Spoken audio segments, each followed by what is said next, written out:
আজ এসছি একটি পুণ্যকর্ম করতে।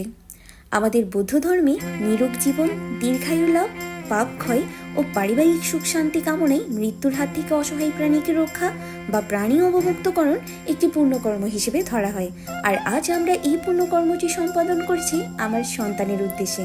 এখানে কিছু শিং মাছ আজ আমার মেয়ের হাতে অবমুক্ত করানো হবে। এটি অহিংসা নীতি পালন, করুণা জাগ্রত করা এবং অশুভ কর্মফল কাটানোর একটি প্রতীকী আচার। শুরুতেই আমার মা আমার মেয়েকে দিয়ে তার নিজের মুখে তার রোগ মুক্তি এবং দীর্ঘায়ু জীবন লাভ কামনায় কিছু মঙ্গল বাক্য উচ্চারিত করিয়ে নিচ্ছে। আমরা গিয়েছিলাম আমাদের কাপ্তাইয়ের বাসার পাশেই কর্ণফুলী নদীতে। নদীর তীরের এই মাটিগুলো পাথুরে মাটি হলেও বেশ পিচ্ছিল ছিল, তাই আমার বাবাই আমাদের মা মেয়েকে সঙ্গে করে নিয়ে যাচ্ছিলেন। আর আমার মেয়ে বরাবরই সবচেয়ে বেশি ভরসা করে তার দাদু মানে আমার বাবাকে।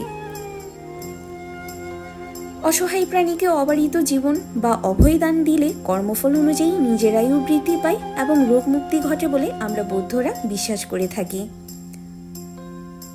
মূলত এই আচারের মাধ্যমে বৌদ্ধরা নিজের জীবনের মঙ্গলের পাশাপাশি প্রকৃতির অন্য জীবের বাঁচার অধিকারকেও সম্মান জানায়।